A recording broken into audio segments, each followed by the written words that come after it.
ఈ ఫ్యాక్ట్ నిజంగా కూడా ఎవరు కూడా మర్చిపోకూడదు. సాక్షాత్తు కేంద్ర ప్రభుత్వం కూడా రాజధాని అనేది రాష్ట్రాల ఇష్టం అంటూ అధికారికంగా వీళ్ళు మన ఏపీ హైకోర్టులో కౌంటర్ అఫిడవిట్ కూడా దాఖలు చేసినారు. కేంద్ర ప్రభుత్వం ఆంధ్రప్రదేశ్ హైకోర్టులో ఒక కౌంటర్ అఫిడవిట్ కూడా దాఖలు చేసినారు. ఈ మేరకు రాజధాని విషయంలో కేంద్ర ప్రభుత్వానికి ఎలాంటి పాత్ర లేదు అని కూడా ఆ అఫిడవిట్ లో వాళ్ళు పేర్కొన్నారు. మన కళ్ళ ఎదుటే 2000 సంవత్సరంలో కేంద్రం కొత్తగా 2000 సంవత్సరంలో ఉత్తరాఖండ్, జార్ఖండ్, ఛత్తీస్గఢ్ రాష్ట్రాలను కేంద్రము తీసుకొచ్చింది. మన కళ్ళ ముందునే 2000 సంవత్సరంలో ఆ రాష్ట్రాలకు రాజధానులు ఎలా వచ్చాయి?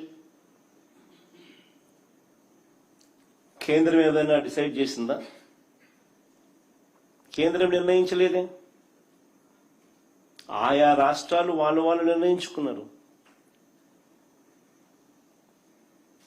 మరి ఎవరికి వర్తించింది కేవలం మనకు మాత్రమే ఎందుకు వర్తిస్తా ఉంది, ఎలా వర్తిస్తా ఉంది?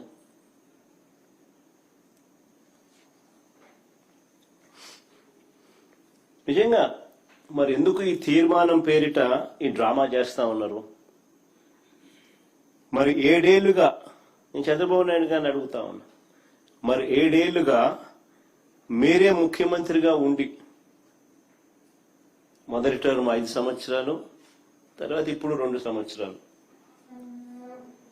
మరి 7 ఏళ్ళు మీరే ముఖ్యమంత్రిగా ఉండి 1,00,000 ఎకరాల అమరావతిలో ఇంతవరకు కట్టింది ఎంత? 1,00,000 ఎకరాల అమరావతిలో ఈయన 7 ఏళ్ళు ముఖ్యమంత్రిగా ఉంటూ అమరావతి అనేది తన పెట్ ప్రాజెక్ట్ అంటూ తాను నినాదమిస్తూ తాను ఇంతవరకు కట్టింది ఎంత? నిజంగా సెల్ఫ్ ఫైనాన్స్ ప్రాజెక్ట్ అయిందా ఇది? నిజంగా అమరావతి అని సెల్ఫ్ ఫైనాన్సా? ఈయన డబ్బా కొట్టినట్టుగా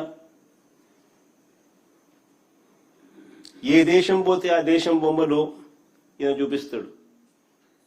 ఏ దేశం ఈయన పోయినా ఆ దేశం బొమ్మలు చూపిస్తాడు. చూపించి అదిగో ఇదే అమరావతి అని అంటాడు. మరి ఎంతవరకు వచ్చిందని అడుగుతా ఉన్నా.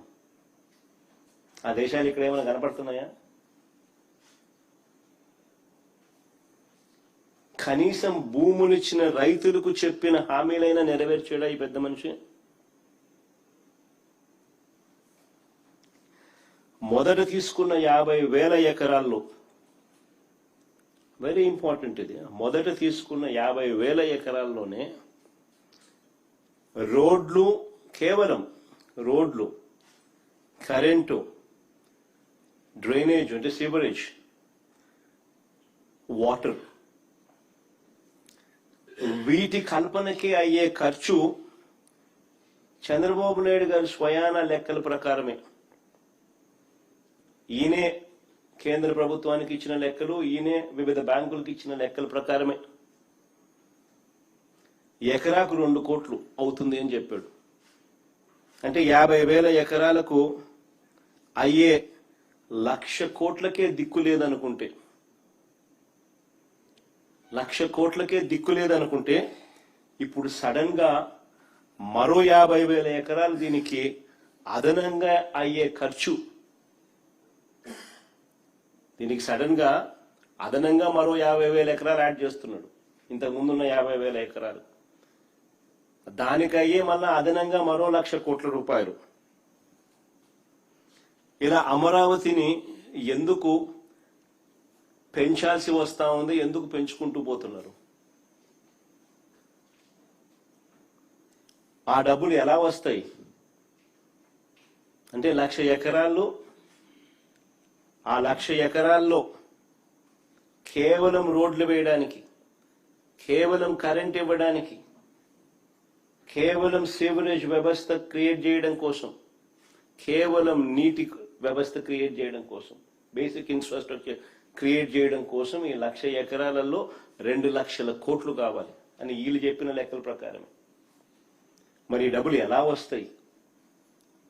ఎన్ని సంవత్సరాలు పడుతుంది? ఎన్ని దశాబ్దాలు పడుతుంది? ఈ దశాబ్దాలు పట్టే ఈ సమయంలో, ఇన్ని సంవత్సరాలు పట్టే ఈ సమయంలో ఈ 2 లక్షల కోట్లు ఇంకా ఎంతగా పెరిగిపోతూ పోతుంది.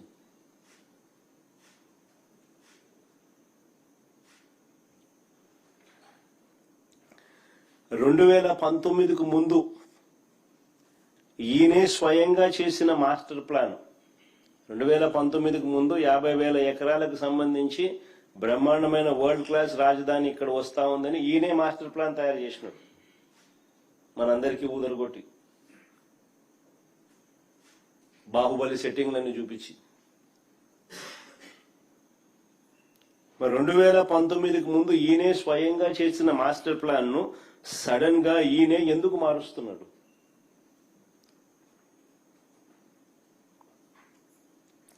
అప్పుడు ఇదే 50,000 ఎకరాల్లోనే బ్రహ్మాండమైన బెస్ట్ క్యాపిటల్ అని చెప్పి ఊదరగొట్టిన ఇదే వ్యక్తి ఈ రోజు ఎందుకు మున్సిపాలిటీగా మిగిలిపోతుందని చెప్పి ఎందుకు అంటున్నాడు?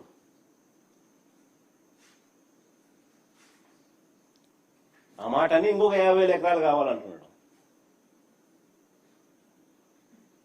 మరి ఇంతకు ముందు 50,000 ఎకరాలతోనే వరల్డ్ క్లాస్ సిటీ అని చెప్పిన వ్యక్తి ఈ రోజు ఏమంటున్నాడు? ఆ 50,000 ఎకరాలే అంటే ఇది మున్సిపాలిటీగానే మిగిలిపోతుంది, అందుకని ఇంకొక 50,000 ఎకరాలు కావాలంటున్నాడు. అని ఎందుకు అంటా ఉన్నాడు? ఎక్కడా లేని విధంగా కాస్ట్ పర్ ఎస్ఎఫ్టీ, అడుక్కు అయ్యే ఖర్చు ఏకంగా 11,000 నుంచి 14,000 అవుతా ఉంది. కాస్ట్ పర్ ఎస్ఎఫ్టీ ఎక్కడా చూడని విధంగా, ఎక్కడా లేని విధంగా అడుక్కయ్యే ఖర్చు 11,000 నుంచి 14,000 దాకా ఎందుకు అవుతా ఉంది? ఏ స్కాముల వల్ల ఇది ఎగబాకుతా ఉంది అన్న వీటికి సమాధానం ఎక్కడైనా అసెంబ్లీలో చెప్పాడా?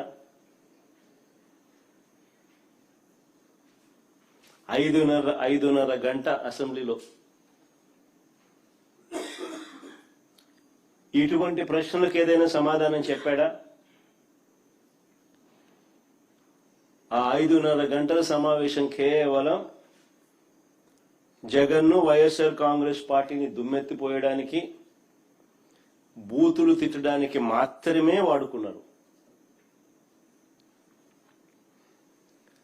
రాజధాని పేరిట పట్టపగలు తాను చేస్తా ఉన్న దోపిడీ నుంచి ప్రజలను డైవర్ట్ చేసేందుకు ఈ డ్రామాకు తెరలేపాడు.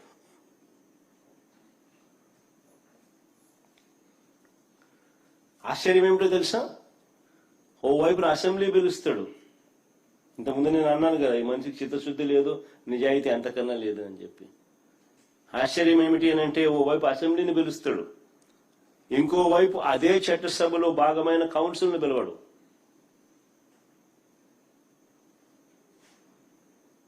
ఇంకోవైపు అదే చట్టసభలో భాగమైన కౌన్సిల్ని పిలవడు. ఎందుకు? కౌన్సిల్ని పిలిస్తే రాజధాని పేరిట చంద్రబాబు చేస్తా ఉన్న అవినీతి బాగోతాన్ని కౌన్సిల్లో సభ్యులు బయట పెడతారని.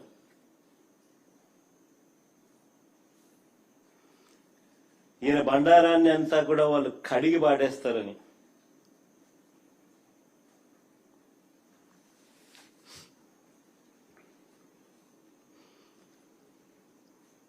ఆశ్చర్యం కలిగించే విషయాలు ఇవన్నీ. ఈయన అంటాడు, భవిష్యత్తులో కూడా రాజధానిని ఎవరు మార్చకుండా చట్టం తెస్తున్నామని చంద్రబాబు నాయుడు చెప్తా ఉన్నాడు. భవిష్యత్తులో కూడా రాజధానిని ఎవరు మార్చకుండా చట్టం తెస్తున్నామని చంద్రబాబు చెప్తా ఉన్నాడు. ఇలా అసెంబ్లీలో వీళ్ళు చేయగలేంది మళ్ళీ అదే అసెంబ్లీలో మళ్ళీ దాన్ని మార్పులు చేయలేరా? చట్టాల గురించి మాట్లాడే ఈ వ్యక్తి చట్ట సవరణల గురించి మాట్లాడ్డా? తెలియదా ఈయనకేమన్నా? తెలుసు, కానీ డ్రామా. ఇంతకుముందు నేను చెప్పినట్టుగా ఈ డ్రామా అంతా ఎందుకు? తన అవినీతిని కప్పిపుచ్చుకునేందుకు డ్రామా. ఏ చట్టమైనా కూడా చట్టసభ ద్వారా చట్టం చేయగలుగుతుంది, చట్టంలో సవరణలు కూడా చేయగలుగుతుంది. ఇది అందరికీ తెలిసిన విషయాలే. 3 ఏళ్ల పిల్లోడు 6 ఏళ్ల పిల్లోడిని అడిగినా చెప్తారు. కానీ చంద్రబాబు నాయుడు ఏదో కొత్తగా ప్రజలకు తెలియనట్టుగా, దాన్ని పక్కదోవ పట్టించేట్టుగా, దాన్ని ఏదో విప్లవాత్మకంగా తీసుకొని వస్తానట్టుగా ఓ బిల్డప్, దానికి ఒక కథ, ఎందుకు అదంతా చేస్తా ఉన్నాడంటే తన అవినీతి నుంచి టాపిక్ డైవర్ట్ చేసింది. నేను సూటిగా చంద్రబాబుని అడుగుతా ఉన్నాను, 2014 నుంచి ఇప్పటి వరకు 12 ఏళ్ల కాలంగా, 2014 నుంచి ఇప్పటి వరకు అంటే దాదాపు ఆయన 5 ఏళ్ళు, మళ్ళీ మధ్యలో మా 5 ఏళ్ళు, మళ్ళా ఇప్పుడు 2 ఏళ్ళు, దాదాపుగా 12 ఏళ్ళు కాలంలో మనస్ఫూర్తిగా చంద్రబాబు నాయుడు అడుగుతాను, నువ్వు ఈ ప్రాంతంలో ఉన్నావా అని అడుగుతా ఉన్నా. మనస్ఫూర్తిగా ఇక్కడ కాపురం పెట్టావా అని అడుగుతా ఉన్నా. ఇప్పటికీ కూడా మీ కుటుంబాలన్నీ ఎక్కడున్నాయని అడుగుతా ఉన్నా.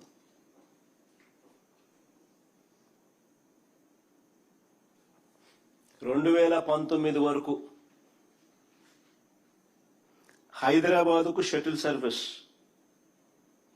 2019 వరకు కూడా ఒక పక్క ఆయన ముఖ్యమంత్రిగా ఉంటూ మరోవైపున హైదరాబాదుకు షటిల్ సర్వీస్. ప్రతిపక్ష నాయకుడిగా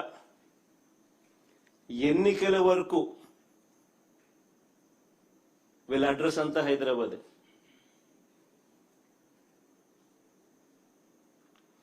ఇప్పుడు కూడా వారానికి 2 రోజులు, వారానికి 5 రోజులే ఇక్కడ. అది ఈయన పవన్ కళ్యాణ్, ఈయన కొడుకు అయితే అది కూడా వారానికి 4 రోజులు ఉంటే గొప్ప సంగతి. పవన్ కళ్యాణ్ అయితే అసలు ఆయన ఎప్పుడు ఉంటాడో కూడా తెలియదు.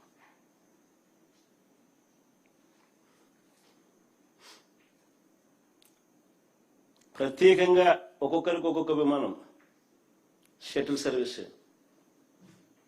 ఇవన్నీ వాస్తవాలు నేను చెప్పేటివి.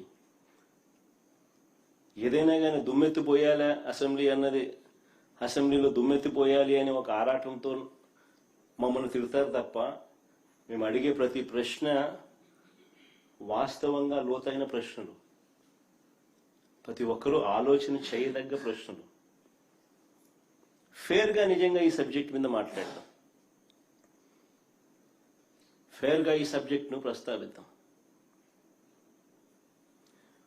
వైఎస్ఆర్సీపీ ఈ ప్రాంతానికే కాదు, రాష్ట్రంలో ఏ ప్రాంతానికి అప్పుడు, ఇప్పుడు, ఎప్పుడు వ్యతిరేకం కాదు అనే విషయం స్పష్టంగా మరొకసారి చెప్తా ఉన్నా.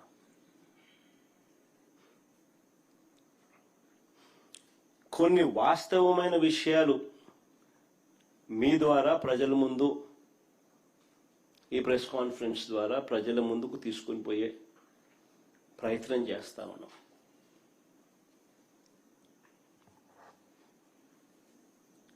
చంద్రబాబు నాయుడు గారు చెప్పిన లెక్కల ప్రకారమే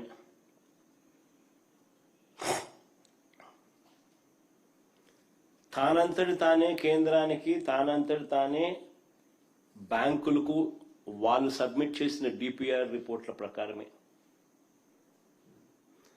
అమరావతి ప్రాంతంలో 1 ఎకరా డెవలప్ చేయాలంటే, డెవలప్ అంటే బిల్డింగులు కాదు, డెవలప్ అంటే కేవలం అక్కడ రోడ్లు, కరెంటు, డ్రైనేజు, నీటి సదుపాయాల కల్పనకు మాత్రమే. వీళ్ళ లెక్కల ప్రకారమే ఎకరాకు 2 కోట్ల రూపాయలు ఖర్చు అవుతుంది అని ఇచ్చిన వీళ్ళ లెక్కల ప్రకారమే 50,000 ఎకరాలకు అయ్యే ఖర్చు ఇంటూ 2 కోట్లు అంటే 1,00,000 కోట్ల రూపాయలు. మొదటి దశలో తీసుకున్న ఈ 50,000 ఎకరాలకి దిక్కు లేదనుకుంటే, మొదటి దశలో తీసుకున్న ఈ 50,000 ఎకరాలకే దీనికి అయ్యే 1,00,000 కోట్ల రూపాయలకు దిక్కు లేదు అని అనుకుంటే,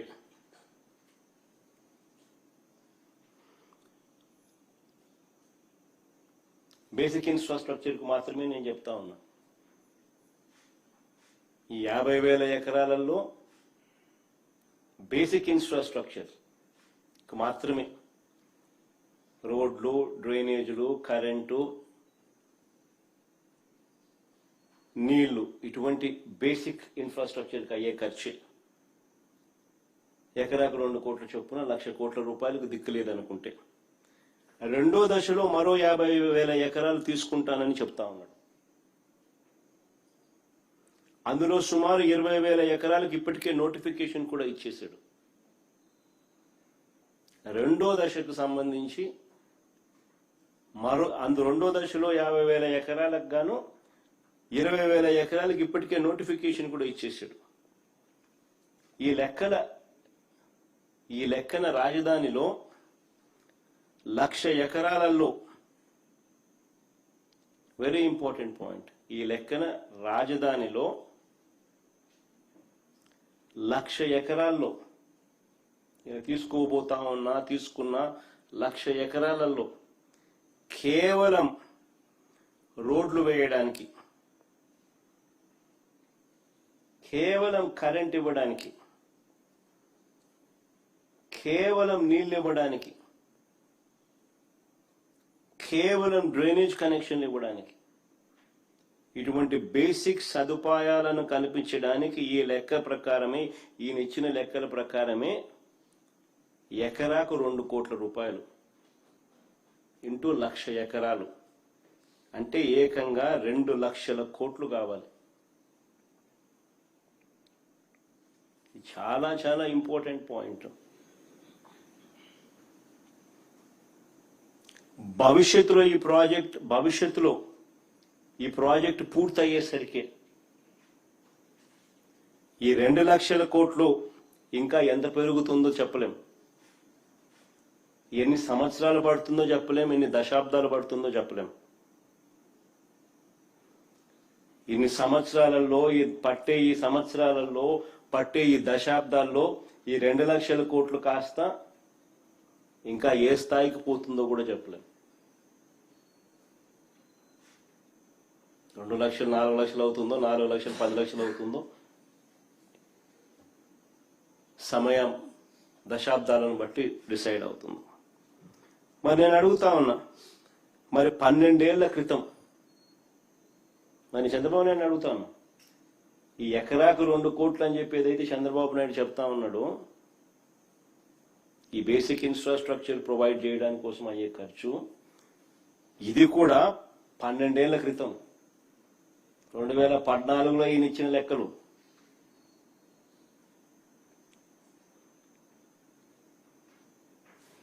పన్నెండేళ్ల క్రితం లెక్కల ప్రకారమే 2 లక్షల కోట్లు పెట్టాల్సిన ఈ చంద్రబాబు విడిపోయిన రాష్ట్రానికి 7 ఏళ్లు ముఖ్యమంత్రిగా ఉన్న ఈ చంద్రబాబు ఇప్పటి వరకు ఎంత పెట్టాడని అడుగుతా ఉన్నా.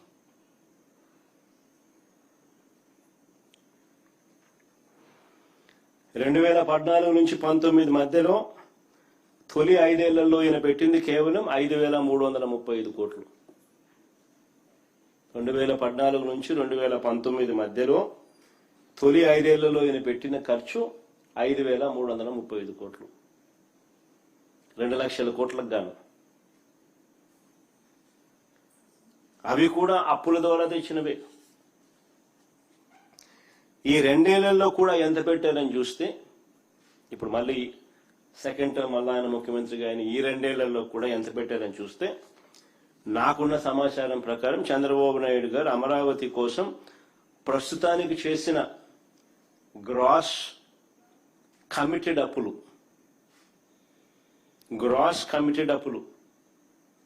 47,000 కోట్లలో ఇప్పటికే డ్రా చేసింది 13,000 కోట్లు. ఇందులో కూడా ఇక్కడ భలే ఆశ్చర్యమైన విషయం, ఇందులో కూడా మొబిలైజేషన్ అడ్వాన్సులుగా ఇచ్చింది 5,500 కోట్లు. 10% చేయడం, 8% తీసుకోవడం కమిషన్. అసలు ఇంతవరకు మా హయాంలో ఎప్పుడు మొబిలైజేషన్ అడ్వాన్స్ అనేది లేదు. పని చేస్తే బిల్లులు పెడితే ఇస్తాం. ఈయన వచ్చినాక దాన్ని మార్చి మొబిలైజేషన్ అడ్వాన్స్ తీసుకొచ్చినాడు. ముందే డబ్బు ఇస్తున్నాడు, ఆ డబ్బులో నుంచి ఇమీడియట్ డబ్బు ఎత్తున్నాడు. 10% ఇస్తున్నాడు, 8% కమిషన్ ఎత్తున్నాడు.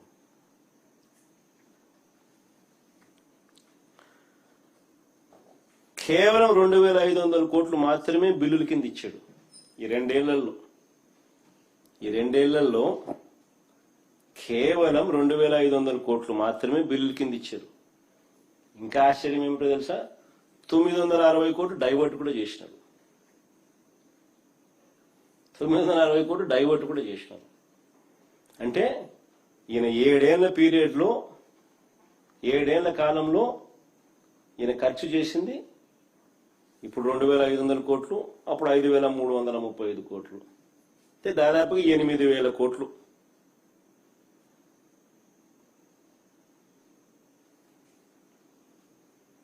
మరి కేవలం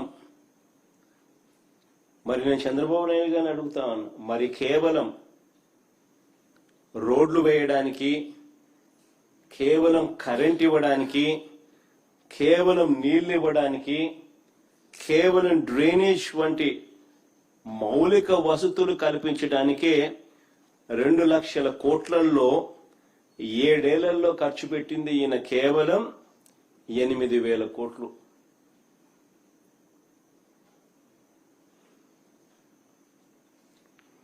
మరి 7 ఏళ్లలో 8,000 కోట్లు పెడితే ఇక 2 లక్షల కోట్లు పెట్టడానికి ఎన్ని సంవత్సరాలు పడుతుంది, ఎన్ని దశాబ్దాలు పడుతుంది?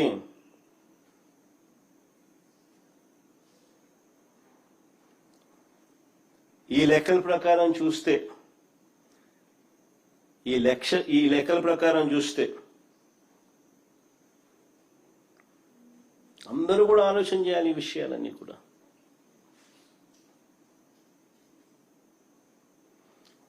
ఇది కాక బిల్డింగ్ ఖర్చులు, ఇవి కాక బిల్డింగ్ ఖర్చులు. ఈ 2 లక్షల కోట్లు కాక బిల్డింగ్లకు అయ్యే ఖర్చులు సెపరేట్. ఇదంతా కేవలం బేసిక్ ఇన్ఫ్రాస్ట్రక్చర్ కోసమే.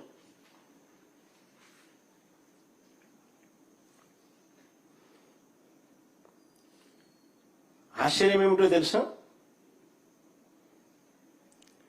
కేవలం ఆ రాజధాని అమరావతి అనే ఆ ప్రాంతంలో కేవలం రోడ్లు వేయడానికి, కేవలం కరెంట్ వేయడానికి, కేవలం డ్రైనేజ్ వేయడానికి, వ్యవస్థ క్రియేట్ చేయడానికి, కేవలం నీళ్లు ఇవ్వడానికి ఇంతింత డబ్బులు ఇక్కడ ఖర్చు చేస్తూ పోతే రాష్ట్రంలో ఇక సంక్షేమము, రాష్ట్రంలో ఇక అభివృద్ధి, రాష్ట్రంలో ఇతర ప్రభుత్వ బాధ్యతలు, వీటి పరిస్థితి ఏమిటి?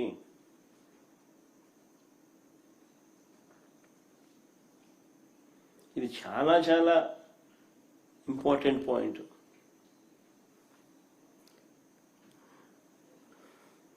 నిజంగా ఇప్పటికే చంద్రబాబు నాయుడు గారు తన స్కాముల కోసం అమరావతి మీద చంద్రబాబు నాయుడు గారు అప్పులు తెచ్చి అమరావతి పేరిట స్కాములు చేస్తూ చంద్రబాబు నాయుడు గారు కుమ్మరించడం వల్ల దాని ప్రభావం ఇప్పటికే రాష్ట్రం మీద కనిపిస్తా ఉంది. ఇప్పటికే మీరు గమనిస్తే రాష్ట్రంలో నాడు నేడు పనులు ఆగిపోయాయి. స్కూళ్ళు, హాస్పిటల్లో పట్టించుకునే నాతులు లేడు.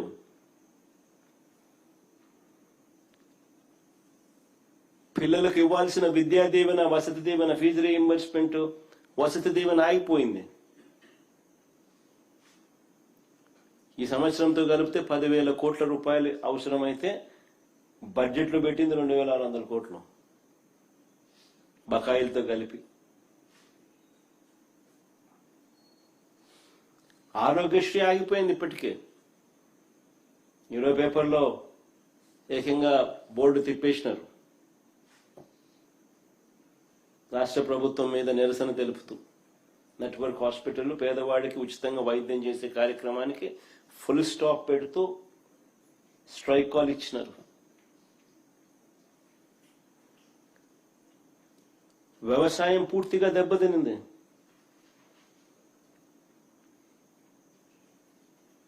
రైతులకు ఏ పంటకు గిట్టుబాటు ధర రాని పరిస్థితి, కనీసం ఇంటర్వ్యూన్ అయ్యే పరిస్థితి లేదు.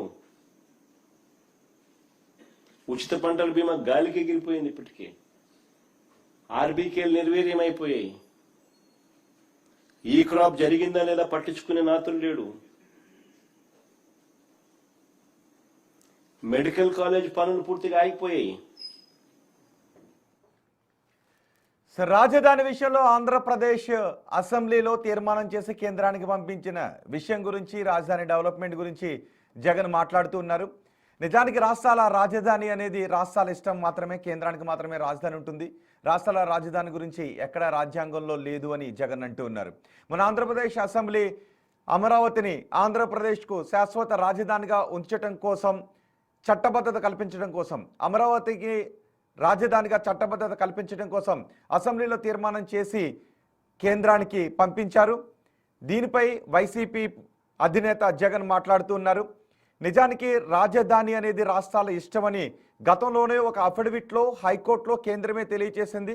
ఇప్పుడు కేంద్రం ఇలా ఎలా వ్యవహరిస్తుంది అని కేంద్రాన్ని కూడా ప్రశ్నిస్తూ ఉన్నారు జగన్.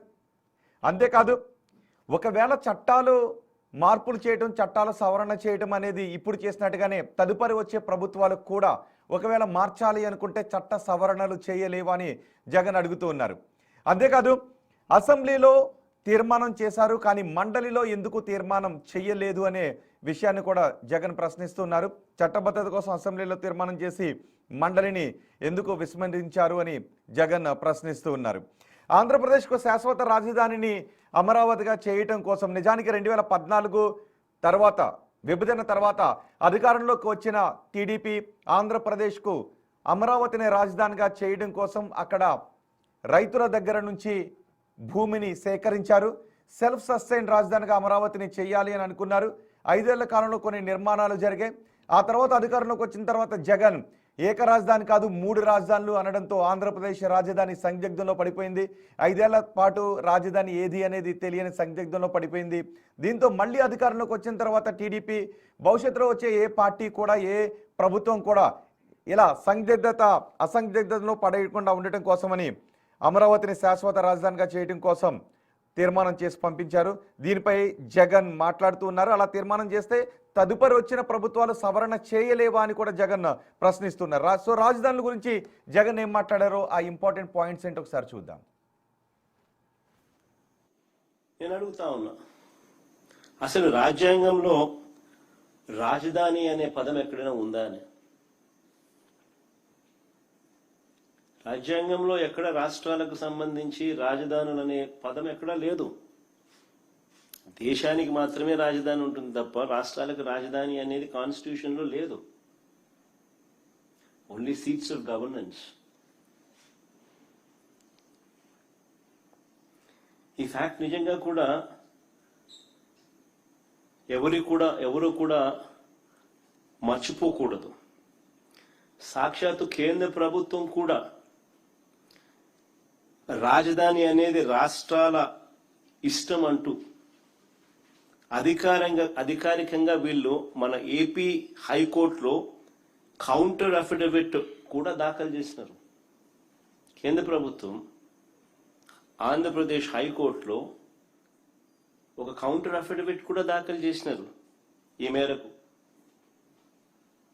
రాజధాని విషయంలో కేంద్ర ప్రభుత్వానికి ఎలాంటి పాత్ర లేదు అని కూడా ఆ అఫిడవిట్లో వాళ్ళు పేర్కొన్నారు.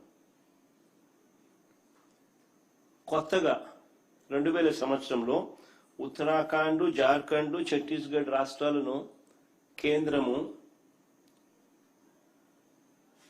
తీసుకొచ్చింది.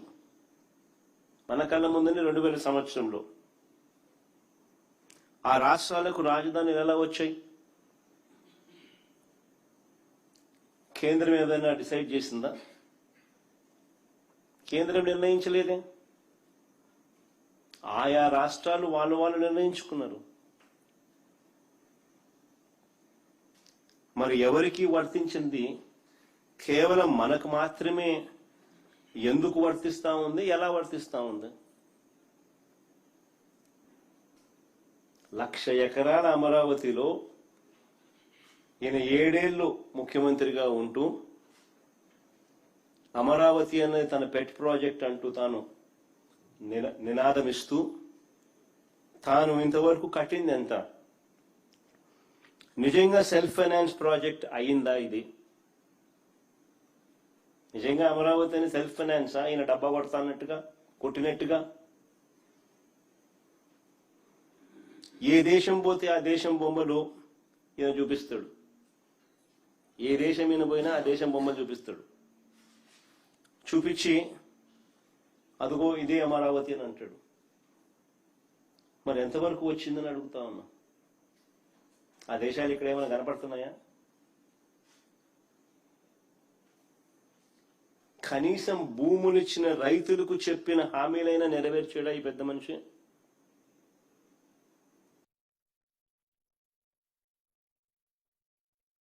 మొదట తీసుకున్న 50,000 ఎకరాల్లోనే రోడ్లు, కేవలం రోడ్లు, కరెంటు, డ్రైనేజ్ అంటే సివరేజ్,